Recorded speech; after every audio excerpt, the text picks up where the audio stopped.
So yesterday on my next channel, Jamaica Dancehall, I spoke about an experience that a lady had, Jamaican lady, came to Jamaica, was leaving Jamaica at the airport going to Cayman Island. While she was there, she saw in the airport an elderly lady, looked like she was struggling with her bag. It was Easter. The lady tell her, say she have 4 big Easter bun where she carry for family, but the bag them kind of heavy. The lady said, she said, all right, elderly lady, people need help sometimes. Sometimes you have to be sympathetic, even though we are living in risky time. She said the person that dropped her to the airport saw exactly what was going on and told her, said, listen, don't take no bag from nobody, no care if an assault or old lady or whomever. She and the man in some sorts of argument, she decided to listen to the man. She did not know that the po-po was watching this elderly lady. When she reached Cayman Island and she had come off of the plane, the po-po approached her, search her bag, interrogate her. It is good that she living at the Cayman and she have some people in the upper echelon of society.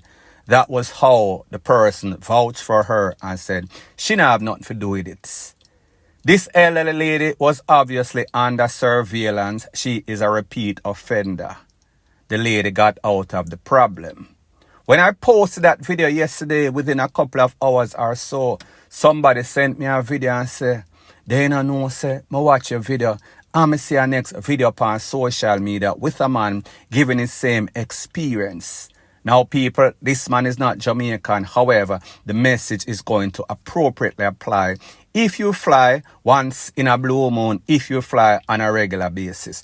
Take a listen, take a look to exactly what this man has to say, and then I'll give my piece. My name is Kofi Bedu, and this is for those who travel by air a lot. If you travel by air a lot, please beware of over-friendly, chatty seat neighbors. There was this day, an old lady comes in and sits next to me inside the plane. She asked me to help her put her bag in the overhead luggage compartment. But a gentleman sitting across quickly came through. Immediately she sits down, she strikes up a conversation. She was very pleasant and well-spoken. So we chatted all through the flight to Dubai. Suddenly, when the pilot announced that we were now proceeding to begin our descent into DXB, my good friend developed stomach pains. Me, with my good heart, I pressed the steward's button, and the stewardess came to find out what the problem was. I told her my seatmate was not feeling well, and this lady, she suddenly began to address me as my son. The stewardess told me that there was nothing they could do except give her some painkillers and wait until we landed. So we landed at DXB, and the same gentleman who helped put up her luggage in the overhead compartment removed her luggage.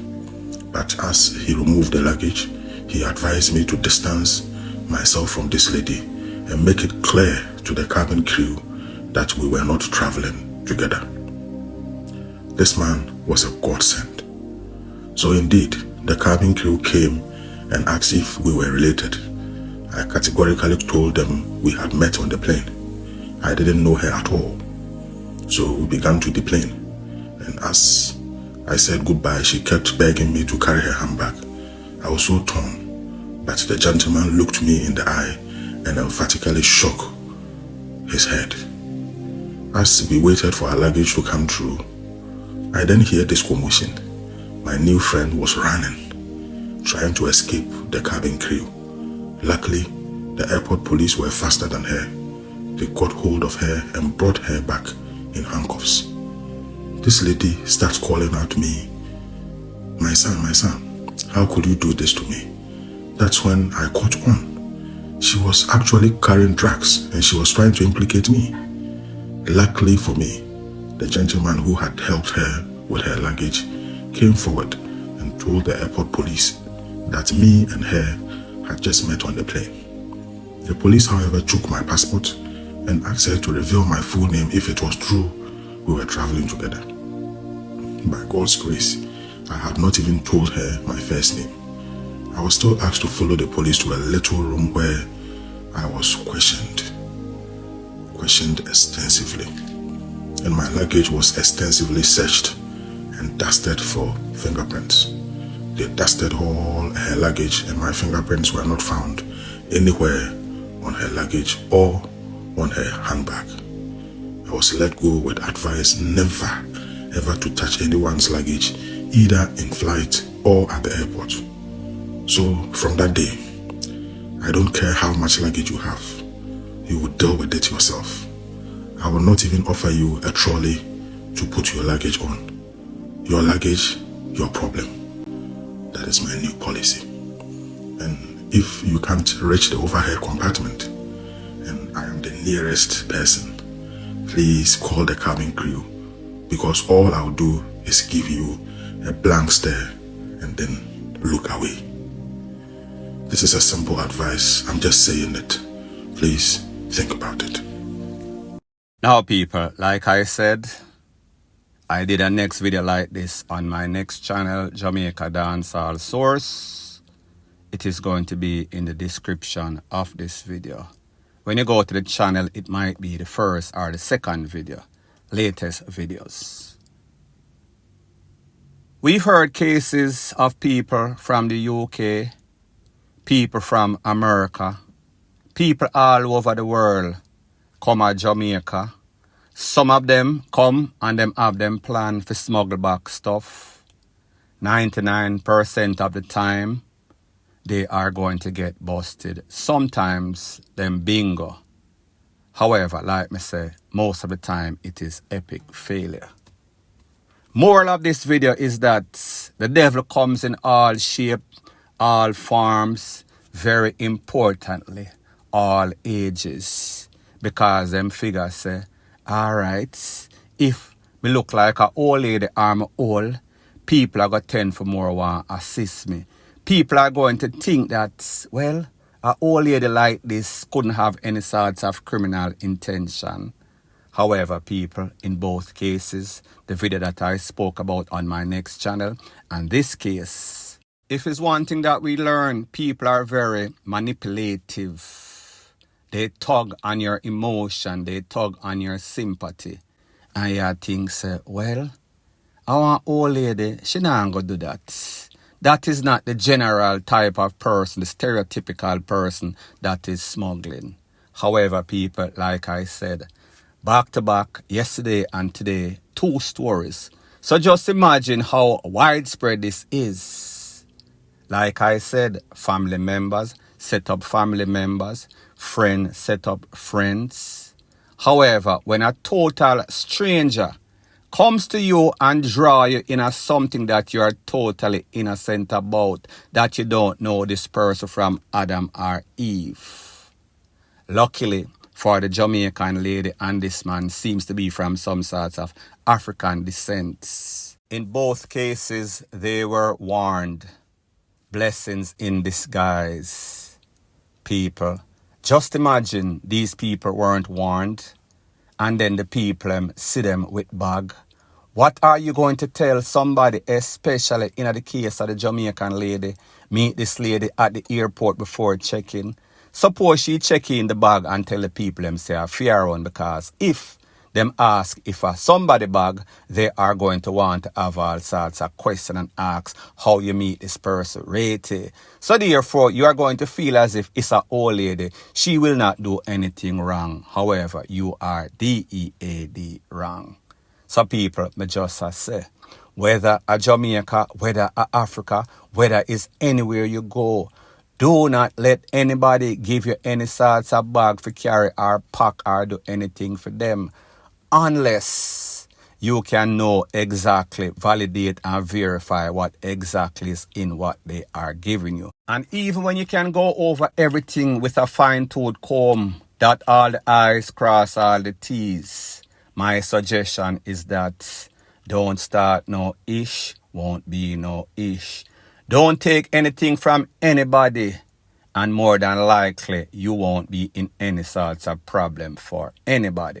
Because at the end of the day, whenever you buck up in your problem, you have to deal with it. More than likely, that person is going to poof, disappear, gone with the wind. That person is going to leave you in a conspiracy entanglement in which you had no sorts of part of the planning or parcel. Point blank and period. So the next thing that is popping in the news is that we see that the St. Catherine, Popo, mostly the rural Division 1, they are scrambling because the citizens are getting concerned. Because it seems as if a SERIAL takeaway person is in their presence. His name is Glendon Amos O.C. Bull. Don't know if you remember, there was a lady in some sorts of newscast on TVJ. She was walking in that neighborhood with the Popo. A day later, she was taken away.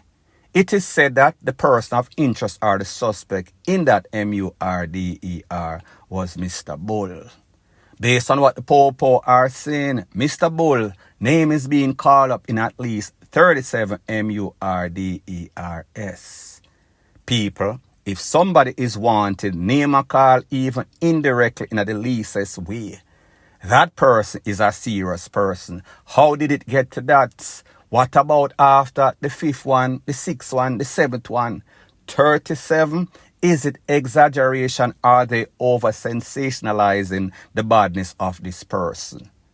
There's an officer, the operational officer for the St. Catherine South Division 1. His name is Paul Bernard. He had some concern because he said it seems as if the citizens are not helping the Popo, and even worse, license fire peace holder. When is the last time that any sorts of license fire peace holder bust any sorts of con or take with any sorts of criminal? He is making it be known that the Popo needs the help of the citizen, and most importantly, the license fire peace holder, to get rid of this crime bug. Take a listen, take a look at exactly what he has to say, and then I'll give my piece. They are moving the goalposts from Spanish Town. So you have cells of the two gangs operating across the bridge. There's a guy named Amos. They call him Book. He's wanted.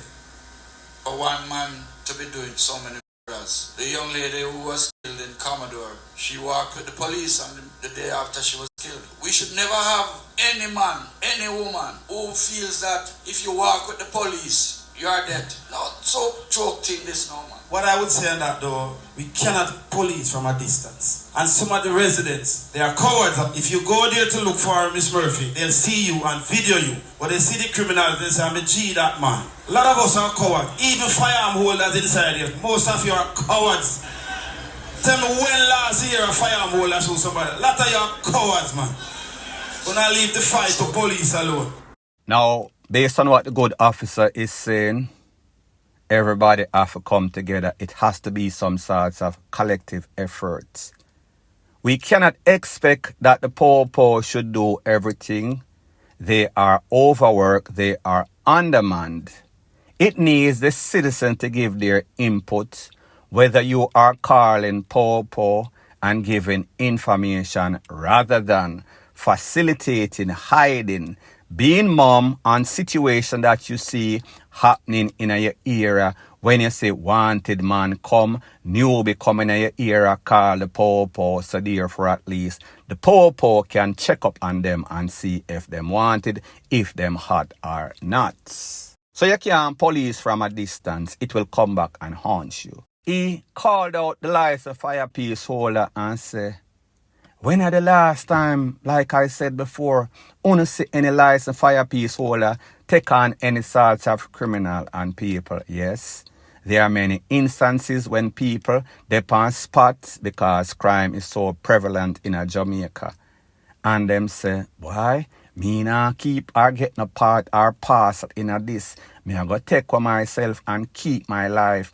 He that keepeth his tool in him ways, keepeth his life, people. That is definitely some sorts of cowardly act. However, if you ask most Jamaican, that is what they are going to do. And here is the reason for that. People walk in a situation, them don't know if the gunman they have anybody a lane at the cut and a watch to see if any sorts of pope or any sorts of hero. And even worse, people do not trust the popo. So therefore, even if them try to help out the popo, it is probably the same popo that is going to tell those criminals when you are going to court, and you might be going to court and you never come back home. So I say this to say that people are going to err on the side of caution. They are going to look out for self. While we are collectively concerned, people are going to be more concerned about their family and their situation, because nobody is going to help you when you play hero and draw zero. The good officer also made it clear that most of these 37 takeaways took place beyond Flatbridge. That means rural St. Catherine.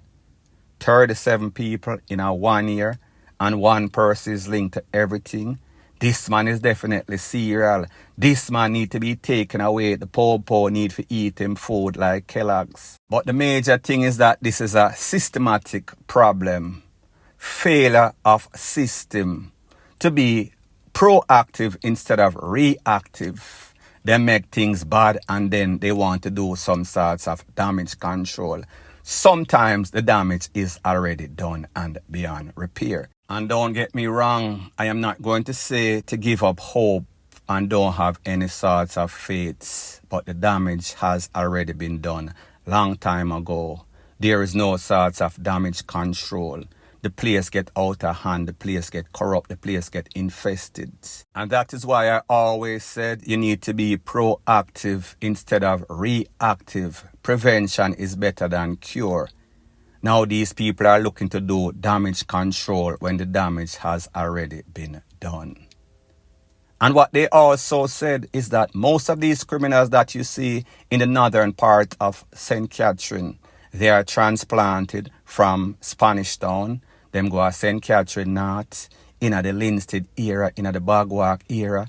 Then them go all the way up at St. Anne. Them end up at Montego Bay. Them end up at Negril. Them end up at Westmoreland, all over the place. So the harsh reality is that Jamaica not only has a criminal problem, it has a systematic problem.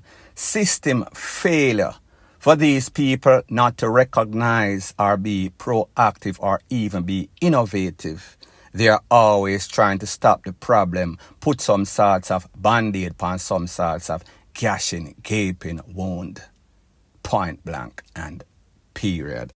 Now people, I know that you've often heard the term Jamaica is like a Netflix series. Jamaica is like a movie or cartoon channel. Well people, such was the case on Thursday about 8:00 p.m. in a place called Johnsontown that is in Hanover. Based on the information, it is said that a group of persons were doing some sorts of construction. Them a play music, drink some Red Stripe beer, some Jerry and Neville, Rete, Lele. When a group of men rolled up on a bike, blaze up some can. After the smoke cleared, at least 4 persons were hit. 2 persons lost their life on the spot. One of those persons, 23-year-old Merrick Calvin Jr. The next person, 29-year-old Michael Collins. Those people lost their life on the spot, like I said. Now, here's why I said this fit the criteria of a movie and not just the average crime or shooting or MURDER in Jamaica. After the suspects blaze up the place, came, hit, conquer their intended target, I am assuming. They then tried to make a hasty retreat on their bike. Coincidentally, or maybe the father heard some sorts of pie sound, he was in the nearby vicinity. When he rolled up and saw exactly what was transpiring, he then ran his vehicle into the bike of the suspect, picture on the screen right here. That bike flew into the newly construction. That bike was badly damaged, so therefore they had to jump off of the bike or either them get lick off of the bike, catch back them footing, start blaze up some can in the vehicle in which Mr. Calvin's Senior was in. He was conned up, taken to the hospital. They then ran over to a man that had a next bike, blazed up that man, took away the bike. Mr. Merrick Calvin Sr. and that man was taken to the hospital. However, Mr. Calvin, he did not make it. He lost his life, succumbed to his injury during surgery. Now the Popo are saying, we don't have any sorts of motive. We don't know who the suspects are. But people, based on what I saw, based on the video evidence that I saw, these people that were there, they knew exactly what was going on. And if I was a betting man, I would say that they know exactly who the suspects are. They knew or they know what the problem is and what might have initiated, what might have been the motive. However, they are mum. People, like me say, I watch the video and in my opinion, they know exactly what is going on, but they are not talking. So we see the problem is that even when the problem hits at their doorstep, them still not talk. Maybe they want justice by themselves. Maybe they want some sort of reprisal. Maybe that is a gangster world that we live in. However, 3 people at least out of 4, DEAD, that would be 75%. That is a good hit according to the ops. Coincidentally, the security minister, Dr. Horace Chang, maybe he was in the area or maybe he have some sort of helicopter or Jetson spaceship. He was there and he was saying, I cannot believe this. This place that I was the MP for in the 1990s forward to probably 2000. It a get from bad to worse. As a matter of fact, I used to practice medicine there as some sort of physician. So therefore, I know some of the persons that were hit and some of the people that are DEAD. So therefore, it hits home. However, people like me say, this is going to be another day in a paradise. More than likely, this kind of mix-up and passa and gang drama, because that is always the motive, is going to continue until everybody DEAD off or the people decide to take some sorts of stand and take back them community. More than likely, it is going to go the regular way. And next day in a paradise, same old ish. Point blank and period. So anyways, people, thanks once again for checking out my video. If you appreciate videos like these, please show your appreciation by liking, commenting, sharing and subscribing to my channel. That is how YouTube promotes videos like these to like-minded, sensible persons like yourself. And last but not least, please subscribe to my next channel. It is called Jamaica Dancehall Source. I'll be pinning the link to that channel in the description of this video. Bless up.